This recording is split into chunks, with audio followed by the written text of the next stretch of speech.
আপনাদের কাছে আসলে আপনাদের জায়গার জবাবদিহিতাটা আমরা জানতে চাইবো যে মানে আপনাদের এই অবস্থায় পড়তে হচ্ছে, আপনারা কেন আইনে আপনাদের মানে একদম শীর্ষ নেত্রী থেকে শুরু করে আওয়ামী লীগের সবাই বলতেন, বিশেষ করে যখন তারেক রহমানের বিষয়ে কথা বলতেন, যে পালিয়ে না থেকে দেশে এসে আইন আদালত ফেস করেন। তো সেটি এখন আওয়ামী লীগের তো কেউ করছে না। করছে তো অনেকেই, অনেকেই তো জেলে গেছে, অনেকেই তো ধরা পড়েছে, আপনারা করছেন অনেকেই না তো কেন? অ্যারেস্ট করা হয়েছে। শতভাগ কেউ আসামি, শতভাগ যারা অভিযুক্ত তারা তো কখনোই ধরা পড়ে না। এটা তো যে কোনো সরকারের সময় যে কোনো মামলায়, যে কোনো সিঙ্গেল মামলায় আপনি একটা কথা চিন্তা করে দেখেন, একটা মামলার আসামির সংখ্যা হচ্ছে প্রায় 3টি মামলায় 900-র বেশি। আমার এনায়েতপুর থানায় 15 জন পুলিশ মারা গেল সেইখানে পার্শ্ববর্তী থানায়, এবং বিএনপি জামাতের লোকজন সেটাতে আগুন ধরিয়ে মেরে ফেলল। মামলাটি হয়েছে 6,000 অজ্ঞাতনামা এবং 4 জনের নামে, 4 জনকে স্থানীয় থানা আওয়ামী লীগের সভাপতি, সাধারণ সম্পাদক, স্থানীয় একজন চেয়ারম্যান এবং স্থানীয় একজন নেতা, এই 4 জনের নাম দিয়ে দিয়েছে। আপনি বলুন এই মামলাটি বিচার কি আসলে সত্যিকার অর্থে এরকম যে মামলা তো 15 জন? আপনাদের সময় অহরহ ভুরি ভুরি হতো।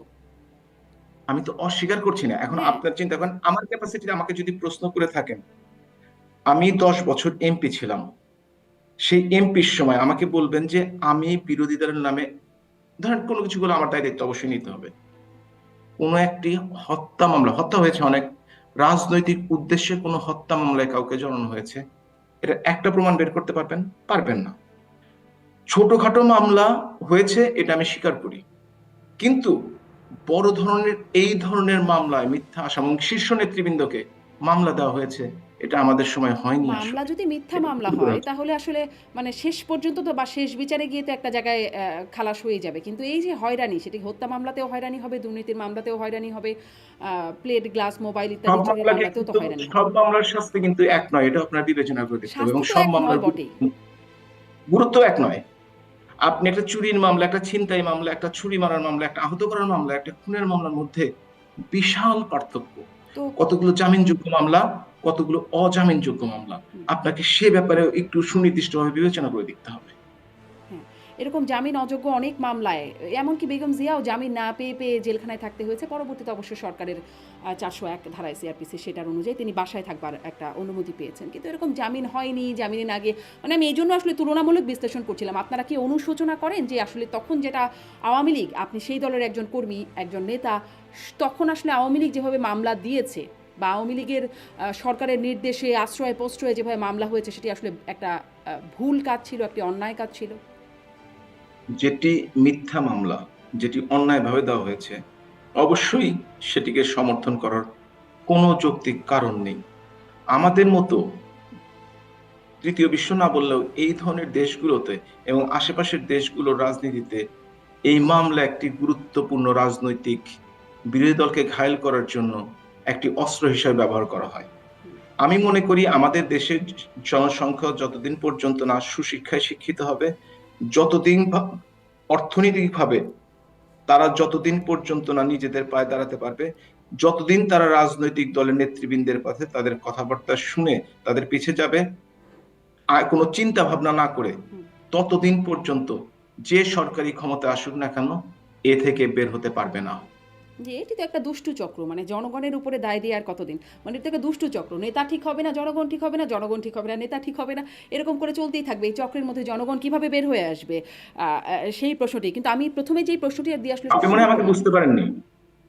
আমি যেটি বলেছি সেটি হচ্ছে, আপনি দেখেন, আপনি যেখানে আছেন বা আমরা যেখানে পড়াশোনা করেছি দেখেছি আইনের শাসন হুম, আমাদের দেশে। আজকে দেখেন, আমি একটা ছোট্ট উদাহরণ দেই, কামারখন্দ উপজেলার মহিলা ভাইস চেয়ারম্যান, মহিলা, তার নামে কোনো মামলা নেই, এবং এবার তিনি ভাইস চেয়ারম্যান হননি, অতীতে 2বার ভাইস চেয়ারম্যান ছিলেন, শম্পা। তাকে একটি মামলায় গ্রেপ্তার করা হলো, এজাহারে তার নাম নেই। তার কাছ থেকে আইন শৃঙ্খলা বাহিনী তাকে জেলে পাঠালো, 1 মাস পরে তার অপরাধ প্রমাণিত না হয় তাকে জামিন দেওয়া হলো। জেল গেট থেকে তাকে নিয়ে যাওয়া হলো থানায়, নিয়ে বলা হলো আপনি একটা নির্দিষ্ট পরিমাণ টাকা দিন, না হলে আপনাকে 3 বছর 3টি খুনের মামলায় জড়ানো হবে। সে কোনোভাবে কান্নাকাটি করে একটা নির্দিষ্ট পরিমাণ দেওয়ার পর বলে ঠিক আছে, এনেছি যখন, আপনাকে ছোট একটা মামলা দিলাম, 1 মাসের মধ্যে জামিন পেয়ে যাবেন। তাকে আবার জেল হাজতে চলে যেতে হয়েছে। আমি পত্রিকায় দেখলাম যাই হোক, এই ঘটনাটি আপনি চিন্তা করে দেখেন, একজন নির্দোষ মহিলা যিনি জনপ্রতিনিধিও নন এই মুহূর্তে, বিগত নির্বাচনে তিনি জনপ্রতিনিধি, শুধু তাই নয়, একজন সাধারণ মানুষ, গ্রামের মানুষ, তাকে এইভাবে শুধুমাত্র যে সরকারের নির্দেশনায় কিংবা হুম। অন্য কারো নির্দেশনায় হচ্ছে না, স্থানীয়ভাবেই এই সুযোগগুলো নেওয়া হচ্ছে। এই ঘটনাটি ঘটেছে এই সিরাজগঞ্জের, কামারখন্দ এবং সিরাজগঞ্জে। ডক্টর হাবিব মিল্লাত, আমি এই ধরনের 100 উদাহরণ দিতে পারি। খুবই আমিও ১০০টা উদাহরণ দিতে পারি। শুধু এই আমলে না, ধরেন আপনাদের আমলে। আমি আসলে একটু আমল বিবেচনাও করছিলাম তো। কারণ আ মানে আমি সেটি বলছিলাম যে তো এই আমাদের আমলের আমল কথা যখন বিবেচনা আমি করতে সরকারের হবে না, কারো সাথে কথা এই বলব। আমল বিবেচনা না। আপনি যদি কথা বলেন তাহলে আপনাকে বলতে হবে জাতীয় পার্টির সময় কি হয়েছে, বিএনপির সময় কি হয়েছে, আওয়ামী লীগের সময় হ্যাঁ। কি হয়েছে, এবং এই এই সরকারের 4 সরকারের মাসে কি সময় কি হচ্ছে। হয়েছে? তাহলে একটু যেহেতু আমি কম্পেয়ার করলে আপনার সাথে আমাদের জন্য কথা বলছি সুবিধা এবং হয়। আপনি একটি দলের একজন নেতা এবং আপনি সাবেক এমপি, আম আপনি দায়িত্ব নিয়ে কথা বলেন।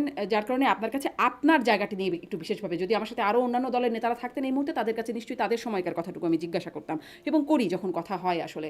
তো আইনের শাসনের কথা বলছিলেন, আপনি আমাকে এখনকার একটি কামারখন্দের কথা বলছেন। এরকম অনেক ঘটনা, অজ্ঞাতনামা বহু আসামি করে মামলা করা হয়, তারপর যাকে তাকে ধরে নিয়ে বা যাকে তাকে ধরার জন্য টাকা দিয়ে বাণিজ্য করা হয়, পুলিশ এটা করেছে। আপনাদের সময় এরকম অনেক ঘটনা আছে।